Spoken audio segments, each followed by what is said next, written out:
Ang kwentong ito ay hango sa totoong buhay. Karanasan ito ni Ubak, taong 1970. Ambakon, Agusan del Norte.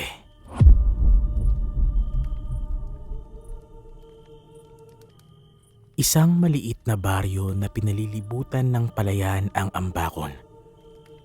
Noong mga panahong ito, napakapayak pa ng pamumuhay doon. Halos karamihan din sa mga bahay na nakatayo, barong-barong lang. Mayaman ka na kung nakapawid ang bubong ng bahay mo. Malaking porsyento din ng mga kapitbahay nila magkakadugo lang din. Pero hindi literal na kapitbahay sa tapat mo lang. Kadalasan, malapit na ang 10 metro sa mga magkakapitbahay doon. Medyo marami na rin ang nakatira sa sentro. Kaya ang pamilya noon nila Ubak, piniling manirahan sa gilid kung saan malapit sa palayan. Sa kanila mismo yung harap ng sakahan, kaya pabor sa kanila na doon din sila nakatira. Mahirap man ang buhay, pero laking pasasalamat niya dahil punong-puno ng masasayang alaala ang kabataan niya. Napakasaya noon ng buhay. Animoy kahit mahirap, wala silang pinoproblema. Ni hindi niya rin naririnig na magreklamo ang kanyang ina kahit sa puntong wala na silang kinakain sa araw-araw. At ang ganong sitwasyon ang humubog sa kanya para mas maging matibay sa kinakaharap niyang pagsubok sa buhay. Nakatulong din ng malaki ang bawat paalala ng tatay niya noong bata pa siya. Matuto kang magtiis sapagkat ang realidad ay malupit. Tayong mga lalaki, anak, kailan may hindi makikitaan ng halaga ng ating mga makakasama kung wala tayong maibibigay sa kanila. Lagi mong tandaan yan at yan ang pangahawakan mo para kumayod ng kumayod para sa iyong magiging pamilya.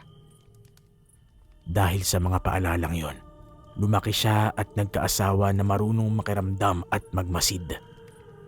Madali niyang maramdaman kung may galit sa kanya ang isang tao at alam niya kung kailan didistansya sa mga ito. Lagi din siyang umiiwas sa gulo sapagkat ang pagpasok doon ay napakadali. Ngunit ang paglabas ay sadyang napakahirap.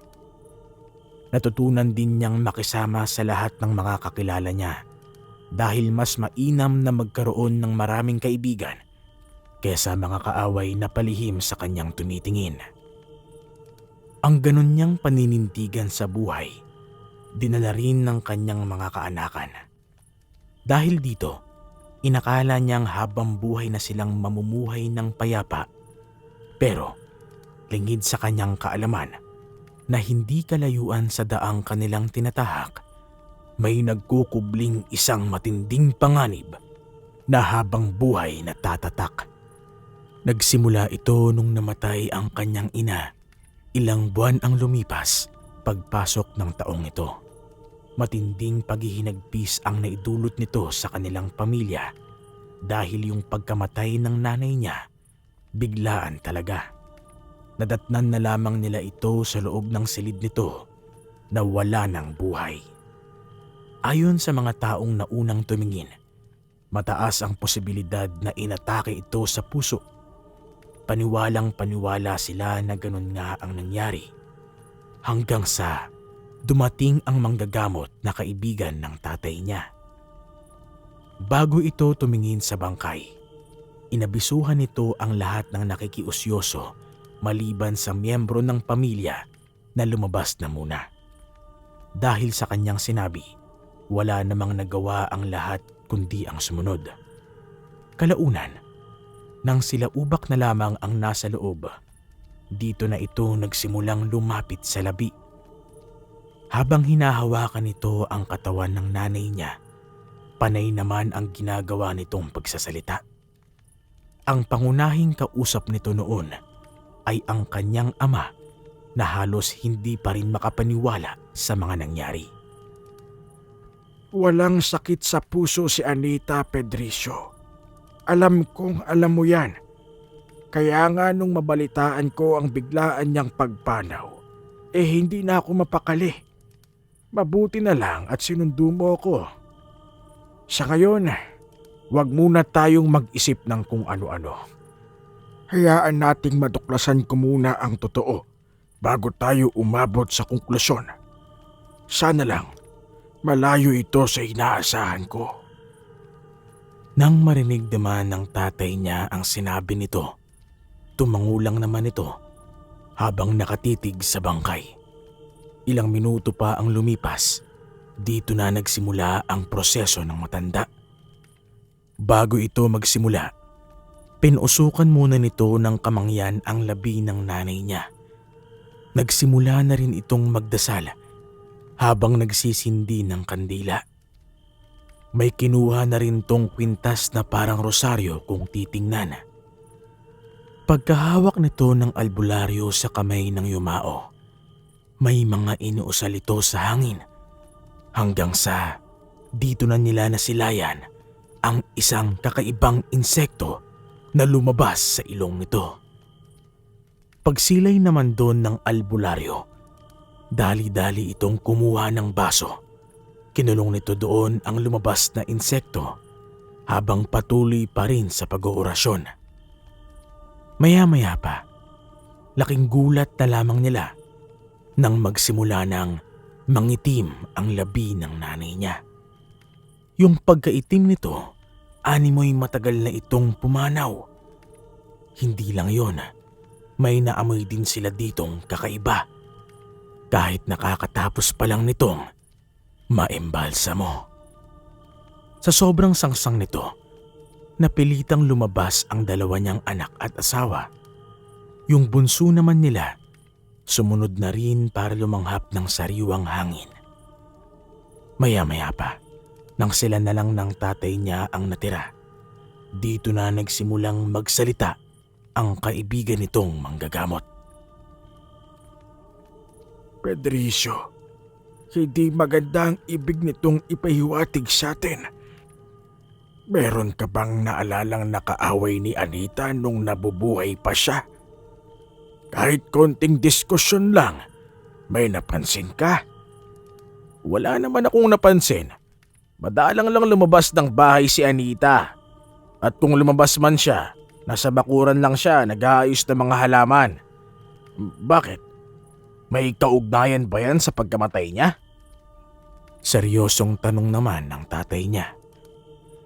Sa pagpapatuloy ng kanilang pag-uusap, maraming ibinahaging aligasyon ang manggagamot na may kaugnayan sa pagkamatay nito. Ayon sa matanda, nakumpirma niyang hindi ito namatay sa sakit sa puso. Bagkus, biktima ito ng isang malalim na uri ng pambabarang. Mariin din itong inilahad, matagal na panahon na itong nakatanim sa sistema ng kanyang asawa, kaya hindi na niya ito nagawa pang kontrahin.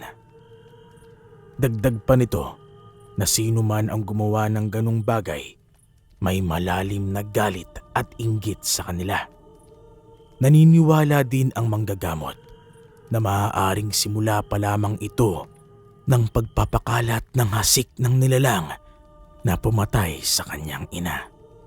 Paulit-ulit din sila nitong pinaalalahanan na magdoble ingat, lalo na pagkatapos ng libing. Matapos naman itong makapagsalita, ramdam ni Ubak ang matinding kaba sa kanyang kalooban. Hindi siya nag-aalala para sa kanya, bagkus nag-aalala siya para sa kanyang pamilya. Kung ang nanay nga niya hindi niya matanggap ang pagkawala, paano pa ang kanyang sariling mga anak? Dahil sa ganon niyang kaisipan, nagkaroon siya ng interes kung paano matatalo ang ganong karunungan. Alam niya kasi na kahit gaano man ito kalakas, meron at meron pa rin itong kahinaan. Nang marinig naman ng albularyo ang kanyang sinabi, hindi naman ito maiwasang umalma. Alam kasi nito na hindi basta-basta ang hinihingi niya, lalo pat wala silang ideya sa pamamaraan ng pambabarang ng kanilang kalaban. Mataas din ang tsansang marami itong bitag na naikalat sa mga kamag-anak nila upang masigurong hindi ito makakahingi ng tulong. Wala na tayong magagawa para sa nanay mo, Ubak. Ang mainam, tanggapin mo na lang ang mga nangyari. Patawarin mo kung sino man ang pumatay sa kanya, sapagkat darating din ang panahon ng paghuhukom para sa mga katulad nilang makasalanan. Matapos naman itong mailahad ng matanda, agad naman yung tumayo para magligpit na ng kanyang mga gamit. Kalaunan, nagpaalam na rin ito sa kanilang lahat. Nangako din tong babalik kinabukasan para tumulong sa mga gawain sa bahay. Nang marinig naman ito ng kanyang ama, hindi na nito pinigilan ang kaibigan niya para umalis.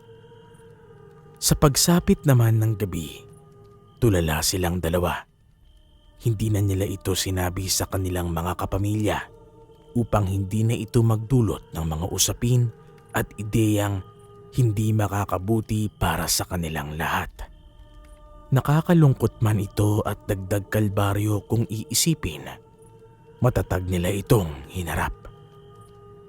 2 araw bago sumapit ang libing, kahit papano unti-unti na nilang nakakalimutan ang sinabi ng albularyo. Ang kaso lang, pagpatak ng huling gabi ng lamay, may nakita siyang isang lalaking unang beses pa lamang pumunta sa kanila. Kilala niya ito dahil nga sa kababaryo niya, pero ni minsan hindi niya pa ito nakakausap. Alam din niyang malayo ito sa kanyang pamilya, lalo pat kahit ang kanyang ama wala ring ugnayan sa taong yun. Pagpasok ng lalaki sa loob ng bahay kung saan naroon ang bangkay, lahat ng mga taong nag-uusap doon hindi maiwasang manahimik. Bawat isa nakatitig sa lalaki. Animoy nakasaksi sila ng hindi inaasahang pangyayari. Maya-maya pa, nang mapansin naman ng tatay niya na naglalakad na ito papalapit ng kabaong, tahimik naman itong humarang sa dinaraanan nito. Ilang minuto rin silang nagkatitigan hanggang sa mapaatras na ang lalaking dumalo. Nang makadistansya na ito, dito na nagsimulang magwika ang kanyang ama. Ang una nitong naging tanong sa lalaki, Anong kailangan mo? Bakit ka pa pumunta rito? Dahil sa kanyang mga narinig, hindi naman niya maisip kung ano ang ibig ng tatay niya. Sa isip-isip niya kasi, kahit sino naman pwedeng pumunta sa mga ganon, lalo na kung kakilala nila yung yumao. Maya-maya pa, nang marinig naman ito ng lalaki, hindi naman ito nagdalawang isip na sumagot dito ng, Sisilay lang ako sa huling pagkakataon. Wala naman sigurong masama sa gagawin ko, hindi ba? Paraanin mo na ako at nang makalis na ako dito kaagad. Nang marinig naman ito ng kanyang ama, wala na rin tong nagawa kundi ang maging mahinahon. Pagdaan ng lalaki, diretso naman itong sumilay sa kabaong hanggang sa nagdesisyon na rin itong umalis. Sa pagkawala nito, naiwan namang tulala ang mga taong nakakita. Kahit nga noon si Ubak, hindi makapaniwala sa mga nangyari. Wala man siyang ideya sa kung sino ang lalaking yon. Malakas ang kutob niya na may kaugnayan ito sa kanyang mga magulang. Dahil sa ganong rason, hindi niya mapigilang magtanong sa kanyang ama. Ang kaso, nang marinig nito ang sinabi niya, hindi ito umimik. Basta diretso lang ang titig nito sa pinto ng bahay nila. Animoy malalim ang iniisip. Kinabukasan pagkatapos ng libing, dito pa lamang tuluyang nakapagpahinga ang kanilang pamilya. Gulong-gulo pa noon ang isipan ng bawat isa sa kanila. Pero yung utak niya hindi maalis sa taong nakita niya isang araw bago sumapit ang libing ng kanyang ina. Kung siya lang ang masusunod, gustong-gusto na niya itong itanong sa tatay niya. Pero bilang respeto, ipinagsawalang bahala na muna niya ito. Ilang linggo pa ang lumipas. Pilit nilang ibinalik sa dati ang kanilang mga buhay. Araw-araw, ginugol nila ang kanilang oras sa pagpapatakbo ng kanilang palayan. Yun lang din kasi ang pinagkukunan ng pangkabuhayan ng kanilang pamilya. Kaya, obligado silang ituloy ang kung anumang nasimulan nila. Hindi naglaon nang makalimutan na ng lahat ang tungkol sa nangyari sa kanyang ina. Dito na siya nagsimulang magtanong. Ramdam niya kasing medyo humilom na ang sugat ng tatay niya. Napapanahon na rin para tanungin niya ito ukol sa mga bagay na matagal nang sumasagi sa kanyang isip. Isang hapon, nang mataong wala silang ginagawa, dali-dali naman niya itong nilapitan. Para hindi ito mabigla, kinausap niya muna ito ng kung ano-ano bago niya direktang ilahad ang paksang hangad niyang mapag-usapan nilang dalawa. Tay, mawalang galang na pero sino po ba talaga ang lalaking yun? Dati ba yung malapit na kakilala ni inay o dati niyang kasintahan? Pasensya na ho kayo pero hindi talaga yun maalis sa isip ko eh. Nang marinig naman ng kanyang ama ang kanyang sinabi, bahagya naman itong napatahimik. Sa estado nito, parang wala itong balak na magsalita. Pero sa katagalan, napilitan na rin itong umamin. Ayon dito, noong magkasintahan pa lang silang dalawa, manliligaw na yun ng nanay niya. Kahit nagsasama na sila sa iisang bubong, hindi pa rin ito tumitigil na animoy walang nakikita. Kapag ka naman nagtatrabaho ito, may mga pagkakataong pasimple itong pumupunta sa kanilang bahay. Hindi naman ito pinapansin ng nanay niya at para makaiwas, buong araw itong nagsasara ng bahay. Aalis lang din ang lalaking yon kapag natunugan itong papauwi na siya. Dagdag pa nito na marami ang nangyari hanggang sa hindi na siya nakapagpigil. Sa madaling sabi, niyaya niya ang lalaking yon ng suntukan at kagaya ng inaasahan, ang tatay niya ang nanalo. Matapos din ang pangyayari, nawala na lang ito bigla. Inabot din ng ilang taon bago ito muling magpakita sa kanilang lugar. Hayaan mo na yun, anak. Siguro baliw na baliw lang yun sa nanay mo.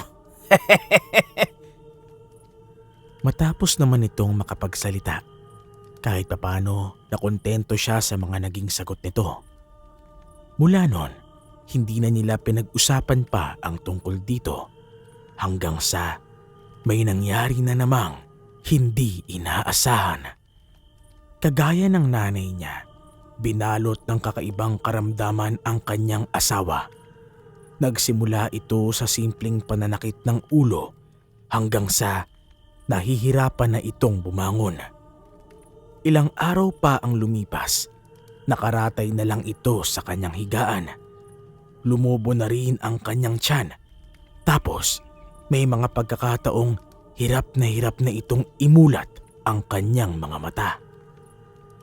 Dahil sa ganong pangyayari, agad naman silang nagpatawag ng albularyo. At sa maniwala man kayo o hindi, unang tingin pa lang ng matanda sa kanyang asawa, alam nitong binabarang ito. Hindi man yun kapanipaniwala nung una, sigurado ang matanda na yun ang iniinda ng pasyente niya. Mariin din itong inilahad na sa estado nito, parang katulad ng yumao niyang ina ang tinaglay nitong sakit. Nang marinig naman nila ang tungkol dito, hindi naman sila makapaniwala. Yung nanay niya kasi, biglaan ang pagkamatay at halos hindi nila ito nakitaan ng kahit anong senyales ng barang. Akala nila nagkakamali lang ang manggagamot. Pero nung pinaliwanagan na sila nito, unti-unti na nilang naunawaan ang mga bagay-bagay. Kaya hindi nyo nalaman ang tungkol sa asawa ng tatay mo dahil meron yung bigkis sa katawan. Naitago ng bigkis ang kanyang iniinda kaya hindi kayo na... Samantalang yung asawa mo na wala talagang kahit ano, agad na lumabas ang senyales ng barang. Dito nyo malalaman kung gaano katindi ang ininda, ang inihip na sakit ng may gawa. Dagdag pa nito na sa estado nito, hindi lang pambabarang ang pakay nito. Naramdaman kasi ng albularyo na may dugo ito ng balbal. Kaya kung hindi siya nagkakamali, ginagamit nito ang pambabarang para pumatay upang makalikom ng kanyang pagkain. Matapos naman nilang marinig ang lahat ng sinabi nito, medyo hindi talaga sila gaanong naniniwala.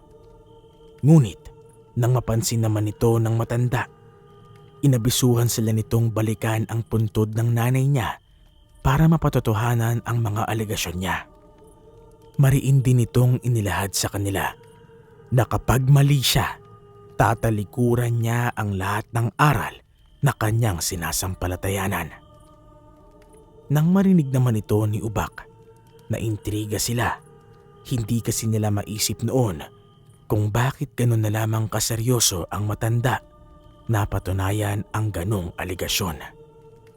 Hindi nagtagal, matapos naman nilang magkasundo, lumapit na ito sa asawa niya para simulan ang gamutan. Silang mag-ama naman, naghanda na rin ng kanilang mga gamit upang maghukay sa libingan.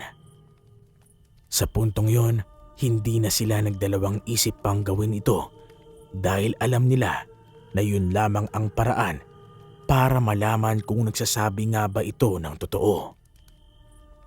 Sa loob ng ilang oras nilang paghuhukay, hindi naging madali ang kanilang pinagdaanan. Bukod sa napakatigas ng lupa, kailangan din nilang iwasan ang mga taong napapadaan. Mabuti na lang, pinagtiyagaan talaga nila ito hanggang sa narating na nila ang labi. Noon kasi, kapag mahirap ka, hindi konkreto ang paglilibingan mo. Isa lang itong malalim na hukay, tapos yung nicho mo naman, gawa sa pinagtagpi-tagping tabla. Nung narating nga nila ang himlayan ng nanay niya, agad na sumalubong sa kanila ang hindi maipaliwanag na amoy. Napakasangsang nito, pero pinilit pa rin nilang makapagpatuloy. Kalaunan, nang maiahon na nila ang bangkay, agad nila itong dinala malapit sa kakahuyan para doon tingnan. Pag-alis naman nila ng tabla, bigla silang napaatras nang masipat nila ang labi ng nanay niya. Nawakwak na ang tiyan. Nawawala na rin ang ulo nito. Tapos ang malala pa, putol na ang mga binti nito. Hindi nila mawari kung ano ang nangyari sa labi. Gawa ng unang-una, buo nila itong inilibing.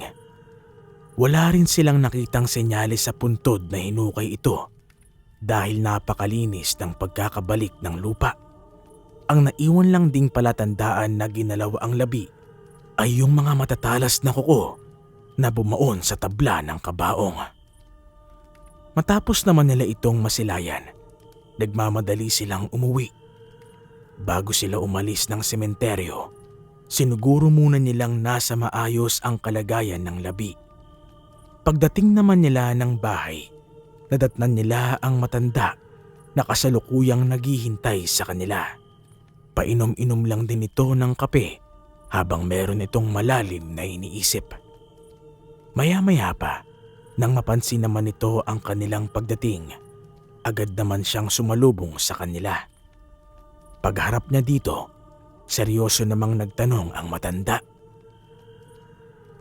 Ano, napatunayan nyo ba Sabi ko sa inyo, totoo ang lahat ng kutob ko. Hindi ako magkakamali dahil hindi lang itong unang kaso na aking niresolba. Ngayong nalaman nyo na ang lahat, ano ang plano nyo? May kutob na ba kayo kung sino ang may gawa? Dagdag pa ng albularyo na matagal niya nang hinahanap ang mambabarang na yon. Subalit kahit anong gawin niya, hindi niya matunton ang kinaroroonan nito. Napakalinis kasi nitong magtrabaho sa puntong wala talagang naiiwan na kahit maliit na bakas. Pagkarinig naman nila sa sinabi nito, hindi nila maiwasang mapaisip. Hindi nila mawari, pero sa mga sandaling yun, parang may mga kinukutuban na silang mga tao. Maya-maya pa, bigla naman silang napatahimik nang ilahad ng kanyang ama ang mga bagay na kasalukuyan nitong iniisip. Ayon sa kanya na kung hindi siya nagkakamali, ang dating manliligaw ng asawa niya ang may gawa ng lahat ng yun. Kaya niya ito nasabi dahil sa lahat ng tao sa kanilang lugar, siya lang ang nag-iisang individual na parabang nabubuhay sa lihim. Napaka-misteryoso din ng buong pagkatao nito na halos karamihan sa kanila wala talagang nakakaalam ukol sa kung sino ang mga magulang niya at kung saan siya nagmula. Nang marinig naman ito ng albularyo, agad naman yung napaisip ng malalim. Ilang linggo din itong pinagnilayan ang sinabi ng kanyang ama habang maingat na ginagamot ang kanyang asawa. Pagkalipas naman ng mga linggong yun, nang mapansin ng manggagamot na medyo nakakabawi na ang asawa niya, nagdesisyon itong manmanan ang taong tinutukoy nila. Pagtatapat pa nito na may mga bagay lang siyang kinakailangang malaman bago niya gawin ang kanyang plano. Inakala talaga noon ng matanda na madali nilang madadakip ang salarin. Pero lingid sa kaalaman nito, may mga mangyayari pa palang hindi nila inaasahan. Ilang araw pa ang lumipas sa kasagsagan ng pagmamanman ng matanda. Nakita niya ang tatay niya na kinumpronta ang lalaking pakay nila. Bahagya noong nagkagulo sa baryo dahil sa pag-ieskandalo nito. Maraming taga roon ang sumubok na mamagitan pero hindi talaga ito nagpapigil. Kung ano-ano na rin ang mga sinasabi nito kahit nasa harap sila ng maraming tao. Sa loob ng ilang minutong pangukumpronta ng tatay niya, dito na siya napilitang manghimasok. Alam niyang wala ito sa plano pero wala siyang magagawa kundi ang obligasyon niyang pigilan ang kanyang ama. Dahil sa kanyang ginawa, mas lalo pa nung tumindi ang argumento ng dalawa. Hanggang sa magkasakitan na nga sila. Unang sumapak doon ang tatay niya, kaya pagbagsak ng lalaki, hindi na siya nakatayo. Paulit-ulit siyang pinagsasasapak hanggang sa sapilitan na rin itong dinarag papalayo ng mga tao. Kalaunan, nang medyo humupa na ang gulo, nagkita silang dalawa sa barangay at kagaya ng inaasahan, hindi nagbigay ng anumang testamento ang lalaki. Sa halip, pinili na lamang niyang makipagkasundo. Maamo ang mukha niyang humarap sa kanila. Ngunit nasisiguro ni Ubak na meron nitong binabalak na hindi kaaya-aya. Pagkaraan pa ng ilang oras, nakauwi na silang dalawa. Habang may mga ginagawa, mahinahon naman nilang pinag-usapan ang tungkol sa mga nangyari. Maging siya man kasi, aminadong nagulat sa inasal ng tatay niya. Tay, hindi po ba kabilin-bilinan sa atin ang manggagamot na lumayo sa gulo? Bakit naman po ganun ang ginawa niyo? Kanina po, habang nakikipagbasag ulo kayo sa taong yun, pakiramdam ko lahat ng mga sinasabi niyo sa akin, hindi niyo kayang sundin. Bakit po ganun, tay? Minsan anak, nakaagawa tayo ng mga hindi inaasahan dahil pakiramdam natin Yun ang papawi sa galit na nasa ating kalooban. Tao lang tayo, nagkakamali at nadadala ng emosyon. Paminsan, kailangan mo ring maging matapang para ipaglaban ng mga bagay na iyong pinaniniwalaan. Hindi sa lahat ng oras iiwas tayo, lalo na kapag tayong naagrabyado.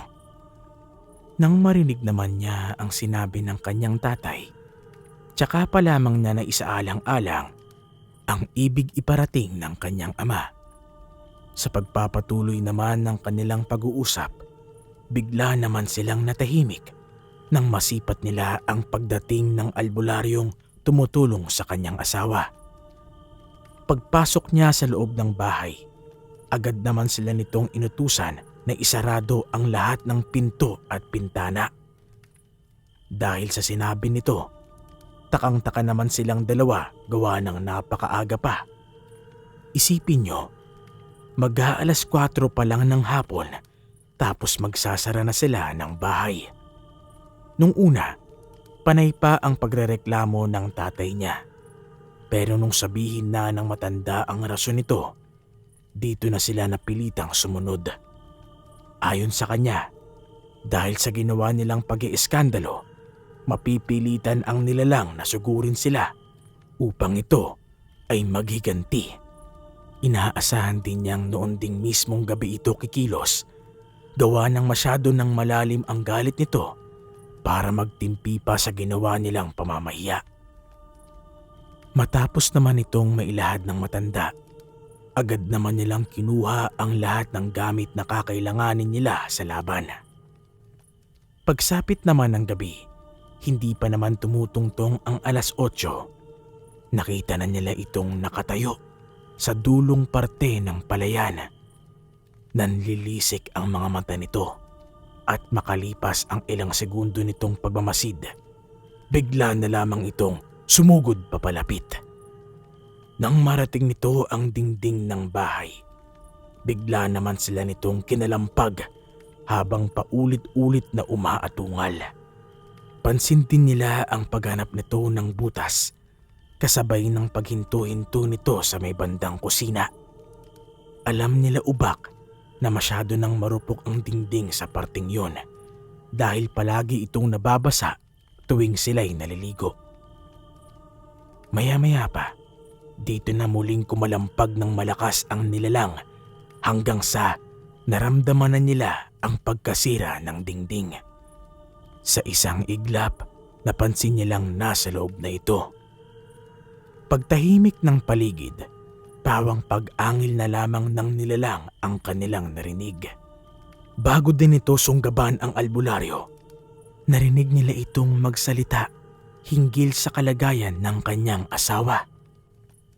Ayon dito, humanda na sila sa pwedeng mangyari dahil sa oras na mapaslang nito ang nilalang, mas lalong lalala ang sumpang kasalukuyan nitong tinatangan.